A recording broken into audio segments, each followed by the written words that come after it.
1200 दिनों में बनाया गया टाइटैनिक सिर्फ 2 घंटों में क्यों डूब गया? 10 अप्रैल 1912 वह दिन था जब दुनिया का सबसे बड़ा और सबसे महंगा समुद्री जहाज टाइटैनिक अपनी पहली यात्रा के लिए बिल्कुल तैयार था। उस दिन अटलांटिक महासागर बेहद शांत था और समुद्री तूफान आने का दूर दूर तक कोई चांस नहीं था। जहाज में 1,500 यात्री सवार भी हो चुके थे और लाखों लोग डॉक पर टाइटैनिक के पहले सफर की शुरुआत देखने के लिए खड़े थे। नहीं यात्रियों को, नहीं विदा करने वाले लाखों लोगों को और नहीं टाइटैनिक के क्रू को मालूम था कि जो जहाज कुछ ही देर में रवाना होने वाला है, उसको बनाते वक्त 6 ऐसी गलतियां की गई हैं जो इस जहाज को बहुत बड़ा हादसा बनाने वाली थी।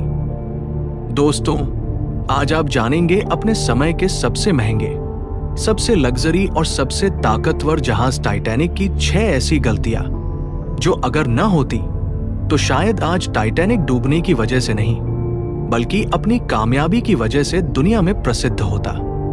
आखिर ऐसी कौन सी 6 गलतियां थी जो 40 साल अनुभव रखने वाले टाइटैनिक के कैप्टन एडवर्ड स्मिथ को भी नजर नहीं आई? कैप्टन के 40 साल के अनुभव को तो छोड़े, ये गलतियां टाइटैनिक चलाने वाली company the white star line को भी नजर नहीं आई, जिसे 107 जहाज चलाने का अनुभव था। और ये गलतियां टाइटैनिक बनाने वाली कंपनी हार्लैंड एंड वोल्फ को भी नहीं दिखाई दी, जिन्होंने टाइटैनिक से पहले 500 से ज्यादा जहाज बनाए थे। टाइटैनिक का निर्माण 1907 में शुरू हुआ था और लगभग 3 साल का समय और 2000 वर्कर्स की मेहनत के बाद जहाज को तैयार कर लिया गया। अब जहाज पूरी तरह से तैयार हो चुका था, लेकिन इसका परीक्षण वाला चरण अभी बाकी था। टाइटैनिक बनाने वालों का इस पर भरोसा तब और बढ़ गया जब टाइटैनिक ने अपना पहला परीक्षण रन सफलता से पार कर लिया था। परीक्षण पास करते ही पूरी दुनिया में कई अखबारों में इसकी मार्केटिंग की गई, जिसकी हेडिंग थी अनसिंकेबल टाइटैनिक, यानी कभी न डूबने वाला जहाज। जहाज का पहला सफर इंग्लैंड के शहर साउथहैम्पटन से शुरू होना था, जिसका दिन 10 अप्रैल 1912 तय किया गया और जिसकी मंजिल अमेरिका का शहर न्यूयॉर्क थी। टाइटैनिक के इकोनॉमी हिस्से में सफर करने की कीमत $30, जबकि फर्स्ट क्लास में सफर करने की $150 थी, जो आज के दौर में 3,40,000 रुपए बनते हैं। इस मार्केटिंग के नतीजे में अचानक सारी टिकटें बुक हो गई और आखिरकार वह दिन आ गया जब टाइटैनिक अपने पहले सफर की शुरुआत करने वाला था। मिस्टेक नंबर 1 दोपहर ठीक 12 बजे टाइटैनिक ने अपने पहले सफर की शुरुआत कर दी और साथ ही टाइटैनिक की गलतियां सामने आना शुरू हो गई।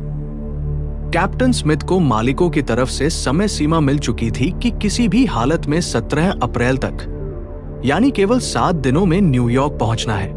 इसी वजह से कैप्टन ने जहाज की रफ्तार शुरू से ही बहुत तेज रखी थी और यही थी टाइटैनिक की पहली गलती। मिस्टेक नंबर 2, अब टाइटैनिक को चलते हुए 3 दिन बीत चुके थे। फ्रांस और आयरलैंड में थोड़ी देर के रुकने के अलावा टाइटैनिक पिछले 72 घंटों से लगातार न्यूयॉर्क की तरफ बढ़ रहा था। ये 14 अप्रैल 1912 की शाम थी। समुद्र पर हर तरफ खामोशी और धुंध छाई हुई थी, जिसकी वजह से विजिबिलिटी काफी कम हो चुकी थी। उसी रात एक जहाज जो टाइटैनिक से कुछ घंटे आगे था, उसके कैप्टन ने वायरलेस पर टाइटैनिक को समुद्र में तैर रही बर्फ की चट्टानों यानी आइसबर्ग के बारे में चेतावनी दी।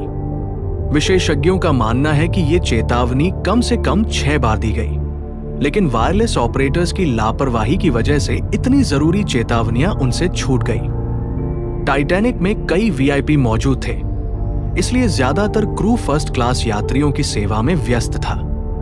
अगर इन चेतावनियों को गंभीरता से लिया जाता तो आगे का पूरा हालात बदल सकता था। मिस्टेक नंबर 3, जहाज की गति बहुत तेज थी और चेतावनियां मिस हो चुकी थी। टाइटैनिक तेजी से आइसबर्ग की रेंज में जा रहा था। पहरेदार अलर्ट थे, लेकिन उनके पास दूर से देखने के लिए एक जरूरी चीज दूरबीन ही नहीं थी। दूरबीन न होने की वजह से पहरेदार आइसबर्ग को समय रहते नहीं देख सके और यही थी तीसरी गलती। मिस्टेक नंबर 4, आइसबर्ग दिखते ही कैप्टन स्मिथ ने इंजन बंद करने और जहाज मोड़ने का आदेश दिया, लेकिन अब बहुत देर हो चुकी थी। जहाज का टकराव टाइटैनिक के बीच वाले हिस्से से हुआ। अगर जहाज के जोड़ मजबूत होते तो नुकसान कम होता, लेकिन टाइटैनिक की बॉडी पर लगे रिवेट स्टील के नहीं बल्कि कास्ट आयरन के थे, जो कमजोर होते हैं। टक्कर लगते ही रिवेट्स खुल गए और पानी जहाज में घुसना शुरू हो गया। मिस्टेक नंबर 5, टाइटैनिक ऐसे डिजाइन किया गया था कि अगर 3 फ्लोर तक पानी भर जाए तब भी वो न डूबे, लेकिन पानी 4थे फ्लोर तक पहुंच गया था। अब जहाज को बचाना मुश्किल हो चुका था।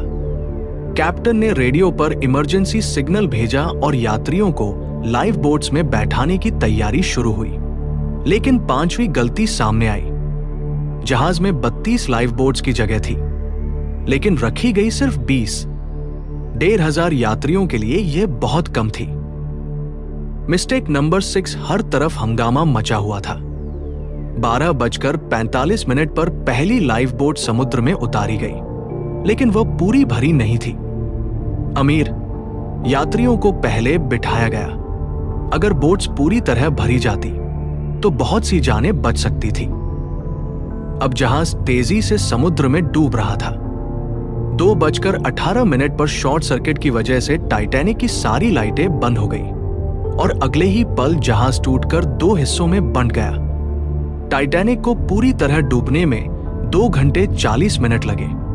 1500 लोग अटलांटिक महासागर के ठंडे पानी में डूबकर मर गए। उस समय पानी का तापमान -2 डिग्री सेल्सियस था, जिसमें इंसान 30 मिनट से ज्यादा जिंदा नहीं रह सकता। कहा जाता है कि मरने वालों की संख्या 1500 से भी ज्यादा थी, क्योंकि कई लोग बिना टिकट भी जहाज पर चढ़े हुए थे।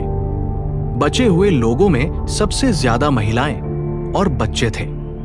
कैप्टन स्मिथ आखिरी तक लोगों को बचाता रहा और वह आखिरी व्यक्ति था जिसने डूबते जहाज से छलांग लगाई।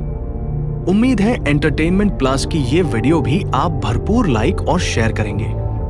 आप लोगों के प्यार भरे कमेंट्स का दिल से धन्यवाद। मिलते हैं अगली शानदार वीडियो में।